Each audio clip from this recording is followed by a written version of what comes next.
ইসলাম, ইসলামকে অনুসরণ করুন। এখন দেখতে পাচ্ছি সিনেমার নায়ক নায়িকারা এমপি হওয়ার জন্য পাগল হয়ে গেছে।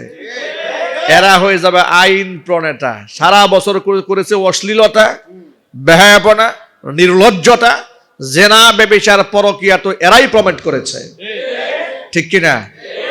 এরা যদি ক্ষমতা পায় তাহলে দেশের সব জেনা ব্যভিচার বন্ধ হয়ে যাবে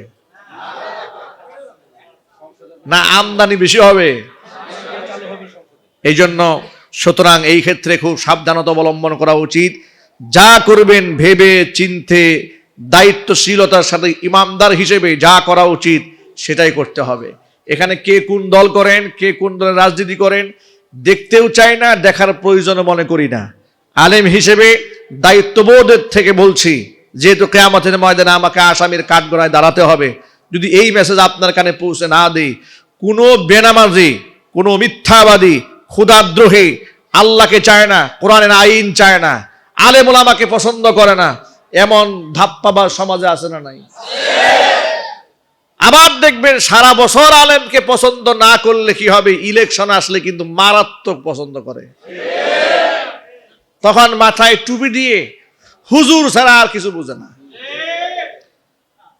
সারা বছর খোঁজ নাই, খবর নাই। ইলেকশন সময় আসলে দেখবেন যে একেবারে রিক্সাওয়ালার সাথে মুয়ানাকা, মুসাফা, ধাক্কাধাক্কি, মানে কত যে কদর, মানে বোঝাচ্ছে গরিবের বন্ধু। কিন্তু একবার পাশ করতে দেন, পাশে গিয়ে দেখেন কত ধানে কত চাল, ঠিক কিনা বলেন? সারা বছর আলেমকে মৌলবাদ বলেছে, জঙ্গিবাদ বলেছে, তালেবান বলেছে, রাজাকার বলেছে, আল বদর বলেছে, হাজার বলেছে। নির্বাচন আসলো, সিনেমার নায়কও মাথায় টুপি দিয়ে ফেলছে। টুপির কত দাম দেখছেন?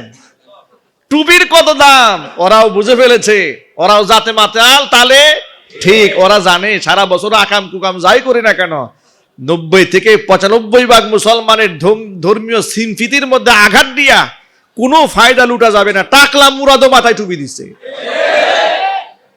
চিন্তা করা যায় টুপির কত দাম এই দেশে। সুতরাং এর দ্বারা স্পষ্ট বার্তা গ্রহণ করো, বিপদের সময় যে টুপিকে আশ্রয় হিসেবে গ্রহণ করো, বিপদের সময় যে আলেমের কাছে দোয়া চাইতে আসো, সুযোগ সুবিধা পাইলে মিথ্যা মামলা দিয়ে আলেমদেরকে জেলখানা দেওয়া ষড়যন্ত্র চালাও, আবু জেহেলের সাথে হাসর হতে হবে তোমাদের। সুতরাং এগুলা যারা করে এরা সমাজের চিহ্নিত অপরাধী। আলেমদের দুশ্মন কারা সমাজে, এটা আপনারা বুঝেন না? কথা বলেন না কেন? বুঝেন না? সুতরাং বসন্ত যখন আসে তখন কোকিল ঠিকই ডাকে, ওই বসন্তের কোকিলের ডাক শুনতে চায় না। সারা বছর যারা আলেমদেরকে শ্রদ্ধা করে তারাই প্রকৃত আলেম প্রেমিক। সারা বছর যারা মসজিদ মাদ্রাসায় আসে তারাই প্রকৃত মুসলমান, তারাই মসজিদের মূল আহাল।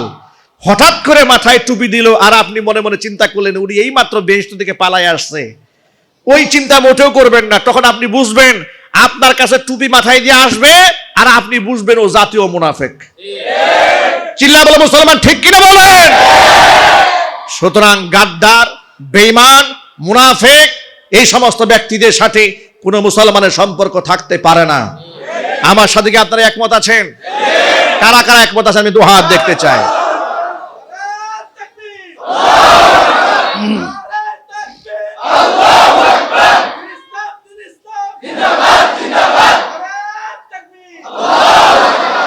আল্লাহ রাব্বুল আলামিন আলেম ওলামাদেরকে হৃদয় দিয়ে ভালোবাসার তৌফিক দান করেন। নবী করিম সাল্লাল্লাহু আলাইহি সাল্লাম বলেছেন, কুন আলিমান, সম্ভব হলে নিজে আলেম হও, আও মুতাআল্লিমান, আলেম হতে না পারলে আলেমের ছাত্র হও, আও মুস্তামিআন, তৃতীয় নাম্বার হচ্ছে তুমি আলেমের শ্রোতা হও, গভীর মনোযোগ সহকারে আলেমের কথা শোনো। 4 নাম্বার হচ্ছে আও মুহিব্বান, অন্তর দিয়ে আলেমকে ভালোবাসো। ওয়ালা তাকুনিল খামিস ফাতাহলিক, 5 নাম্বার হতে যেও না, তুমি ধ্বংস হয়ে যাবে। খবরদার আলেম বিদ্বেষী হয়ে যেও না। আলেম বিদ্বেষীদের পরিণতি এ জাতি বহুবার দেখেছে, ভবিষ্যতেও দেখবে। বোটবাজার কেন্দ্রীয় জামে মসজিদে জুমার খুতবা 60 বছর দিয়েছি। কি অপরাধ ছিল আমার? কি অপরাধ ছিল? কার পাকা ধানে মই দিয়েছিলাম? যে মসজিদে সারা বাংলাদেশ থেকে বাঁধ ভাঙা জোয়ারের মতো মুসল্লি এসে ঢল নামতো, কেন নামাজের সময় সেই মসজিদ ফাঁকা থাকে? মুনাফিকদের জবাব দিতে হবে। এই মসজিদ ধ্বংসের ষড়যন্ত্র যারা করেছে, মাথায় টুপি লাগিয়ে মুখে দাড়ি দিয়ে মানুষের সামনে মুসল্লি সাজার চেষ্টা করলে কাজ হবে না, জুতা পিটা করবেন ছিল। এই বেঈমান মুনাফিকগুলো আল্লাহর ঘরের ক্ষতি করেছে। আমার কি ক্ষতি করবে? আমার কি ক্ষতি সাধন করবে ওরা? আমার জবান কি বন্ধ করতে পেরেছে? ইনশাল্লাহ পারবেও না। যারা চেয়েছিল ওরা লাঞ্ছিত হয়েছে, ভবিষ্যতে জুতার মালা অপেক্ষা করছে। সুতরাং আপনারা জ্ঞানী মানুষ, আল আকিলু তাকফিহিল ইশারা, ইশারাই বলে দিলাম। সুতরাং আপনারা বুঝে নেবেন। আর এই সমস্ত লেবাসধারীদেরকে, এই সমস্ত লম্পটদেরকে, মুনাফিকদেরকে সমাজের মধ্যে আপনারা বয়কট করবেন। রাজি আছেন তো? ইনশাআল্লাহ। আল্লাহ কবুল করেন। আলেমদের সাথে ছিলেন, আছেন, ভবিষ্যতেও থাকবেন। ইজ্জত আল্লাহ বাড়ায় দেবে। ওই যে আলেমদের সাথে যিনি থেকেছেন, দাম কমেছে? এক ব্যক্তি সারা বাংলাদেশের মানুষের মাথা নষ্ট করে দিয়েছে।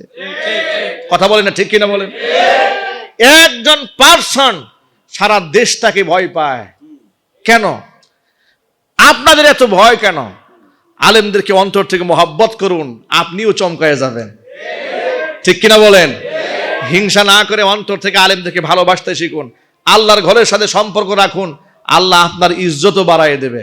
এখানে অনেক গার্জিয়ানরা আছেন, আপনারা আপনাদের সন্তানদেরকে জীবনের সর্বোচ্চটা বিলিয়ে দিয়ে হলেও আল্লাহ পাকের কোরআনের সান্নিধ্যে রাখার চেষ্টা করবেন। করবেন তো ইনশাআল্লাহ?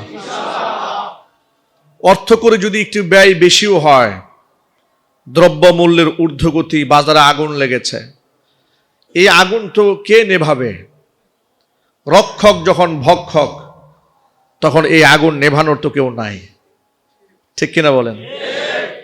বেড়া দিয়েছেন ছাগলে যেন ক্ষেত না খায়, এখন বেড়াই তো ক্ষেত খাওয়া শুরু করেছে।